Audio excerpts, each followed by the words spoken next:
On today's menu, we're making Hasselback potatoes. Probably one of the most satisfying dishes I've made so far. I just want to stare at it. Get yourself a Rousseau potato and lock it in with 2 chopsticks. Cut very thin slices into the potato. Do not cut all the way through. Throw it onto a baking tray, and in a separate bowl, we're gonna melt ourselves some butter, a little bit of olive oil, salt and pepper, and garlic powder since we add it to everything. Let's go! Mix that up, and we're gonna slowly brush that into every single potato crack. This reminds me of, you know how like when you shower, you take your hands and you bake at 450 for 50 minutes. Take it out and how did I burn my potatoes? The show must go on. Okay, we're gonna take a slice of cheddar cheese and put it in between every slice of potato and proceed to melt the cheese in the oven. Take it out and top it off with sour cream and green onions. This was supposed to have bacon. I remember buying it, but I guess I left it at the self-checkout. Anyways, what's up with the weather in the Bay? This morning I woke up to a loud boom. Bro, I thought somebody popped me while I was sleeping. Come to find out, we just had a thunderstorm.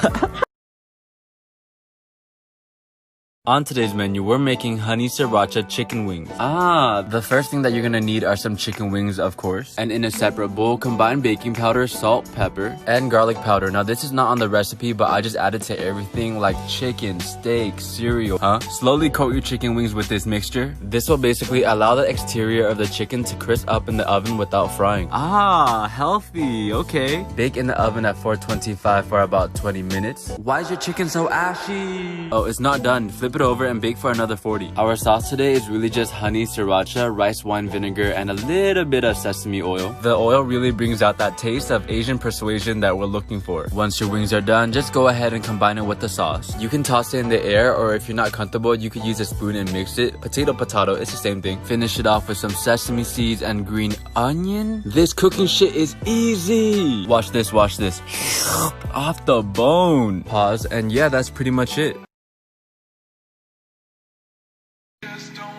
Explain it, but sometimes I don't hold it against me. If I'm down, let me be sad. Sometimes I wanna lonely, don't need you. If I'm really parsley, more parsley. Even more parsley. You thought it was done? More parsley!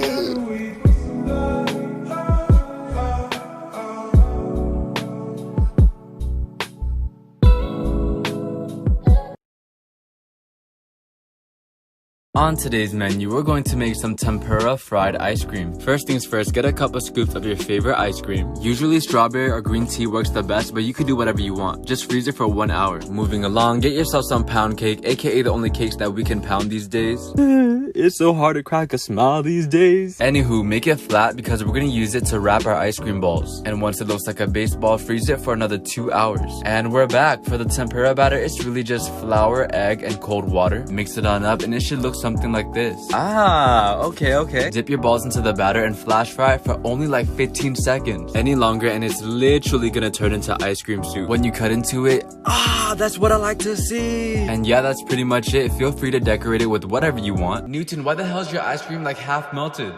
It was like 100 degrees in my kitchen and I have no AC. Like, what do you want me to do? More importantly, TikTok is not getting banned, okay? And if it does, shit, if you guys see me spinning signs on the street, you guys better honk to support. On today's menu, we're making something that I've always wanted to make. Eggs Benedict. First things first, cook up some Canadian bacon, which is really like basically ham. Toss in a little bit of butter, and now it's time to toast our English muffins. If you're making something with bread, don't forget to toast it. Like imagine carrying a kid in the womb for 9 months just for it to grow up and eat untoasted bread.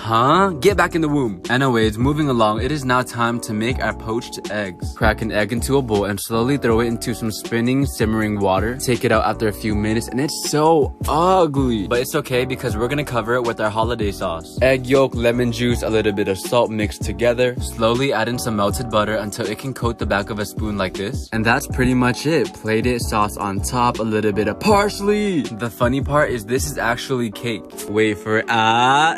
Wasn't that satisfying though? Like, you know how like when you pop a big juicy zit? But how's the taste? I mean, I don't really like poached eggs, so it's cool. On today's menu, we're making a Danish pastry. First things first, get yourself one puff pastry sheet and let it vibe on the side for about 10-15 minutes. And meanwhile, we're gonna work on our filling, which is basically cream cheese and sugar. Give that a really good mix and finish off the job with some heavy whipping cream and vanilla extract. And yeah, that's pretty much it. You should taste it to see if you like it. Anyways, now it's time to get working on our pastry sheets. Feel free to cut it into whatever shape you like, and with a knife, we're going to lightly score the inside. Do not cut all the way through. Scoop your cream cheese mixture and put it right in the middle like this. And for that fruity flavor, we're gonna introduce some jam, okay? You can use strawberry jam, blueberry jam, toe jam, whatever you have on deck. I literally have no idea what I'm doing, but I just finished it off with an egg wash and threw it into the oven. 400 degrees for about 13 minutes and so ugly. Drizzle on a little bit of icing. This is the part where you say, I should call my ex. Don't you dare. Know your worth. You deserve better. And if we're keeping it 100, they probably already blocked your number, so that shit's going straight to voicemail. Oh shit.